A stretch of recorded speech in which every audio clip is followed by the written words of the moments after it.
Thank you so much for coming on the show. Is it odd for you to be interviewed by people? Well, it's odd to be interviewed visibly because I have the superpower of invisibility on the radio. You do? And you lose it on TV. Yeah, because I was honored. I got to be interviewed by you, and also Questlove as well, and it was so much fun. But you don't see you in the interview. I went into a phone booth. That was what I remember. And they shut the door, and I put a headphone on, and you go, "Hey, Jimmy." I go, Hey, Terry, how's it going? Is this okay? I thought it was like being interrogated, but it was good. It was a dark room. And where were you? You weren't. I was in New York. Were you in New York? I'm in a studio in Philadelphia, and there's a big window in which you can see onto the street. But I like to be in a dark room. Yeah. Listening to the guest. Yeah. So I close the shades, I dim the lights, Wow. and I listen. Is that the magic of it? Is that why it's so good? Well, you know, it's a great. I mean, you can get really personal when you're not being face to face. Sometimes, you know, it's like pure. The person's like going right into my ears. Yeah. And also, I get to look at my notes. Do you use notes? Yeah, sure. I mean, I have them. I don't. Yes, I do have them. Notes. Yeah. I always have notes, and I always feel like if I have notes and I'm looking at my notes and I'm breaking eye contact with the guest thinks I'm not paying attention, which isn't true, but they don't know that. That's right. So it's nice when I'm invisible.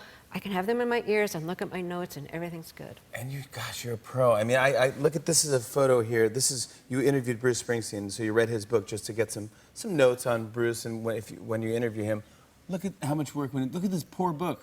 I mean, you look at how things are dog-eared and notes. What I do is I dog-ear each page and then that I want to remember something on, and I circle what I want to remember and then type notes based on what I've circled. How great is that?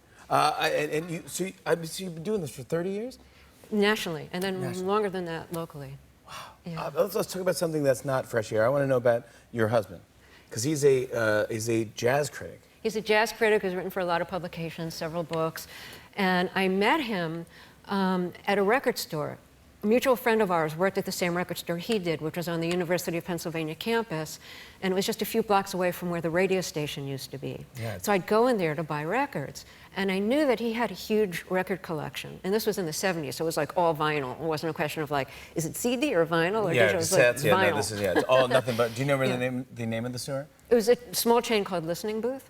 Oh, yeah. Okay. And so, anyway, so I thought, you know, the show is then local, 3 hours a day, 5 days a week. I had a lot of time to fill. So I had, that's a lot of time it's way to too fill. much time. I mean, this interview here that we're doing, this is seriously 6 minutes, right? 6 minutes, yeah.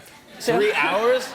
No yeah. way, man. So I had regular features, so I thought, wouldn't it be great if I asked Francis to do a regular feature in which he plays something very rare, something out of print, a jazz recording, that only he would have. And he'd, you know, write a few words and say a few words about it. So he wrote me this script. It was so beautifully written. His use of language was so great that I started falling in love with him and his writing and his taste in music all at the same time. But now you can't fire him if you really replace him for 3 hours. You go, he's now my boyfriend. And I didn't want to tell anybody at the station either, because I thought, bad idea to have a relationship with somebody you're working with, you know. And but you fell in love. yeah, well, what can you do? Yeah, what can you do? That's so the greatest. eventually people knew, and it was all okay. Oh my gosh, Yeah. I love that. We do a thing on our show with some of the writers. We do a night of Knicks and jazz, where we go see a Knicks game, and then we go see some jazz, and then. But you guys should pal around with us if you're around. Oh, thank you. Yeah, we'd love to have you. It's fun. One night we did Knicks and jazz and jazz. We went to. That sounds like when Louis C.K. eats a meal, then eats another meal on his show. Exactly. It's almost too much, but it wasn't. It was just enough. It was great. But anyways, you're more than welcome to come. I want to know, do you have any stories where like an interview just didn't go well? Oh, yeah. That happens. And people have walked out on me, too. People have walked out on you? Most famously... But they're not even there with you. No. That's the thing. Magic act. You can't chase them down the hall and grab them and bring them back in. That's true. When it's remote. So, like one example, like most famously, Bill O'Reilly walked out on me. He accused me. I asked him a few challenging questions about whether he used the microphone to settle scores or to get even with people. Before I was even done with the question, he accused me of throwing every defamation in the book at him, and then made a little speech about, you know, like, this is NPR, I know what this is, I know what you're doing. 30 minutes of defamation. And then he said, if you think that's fair, Terry, you should get out of this business. And I'm thinking, one of us still has a program.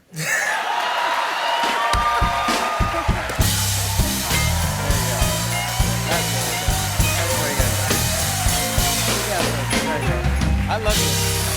Terry Gross! You can catch Fresh Air daily on NPR or check out the podcast. On and on and on. I said, and it's on and on and on.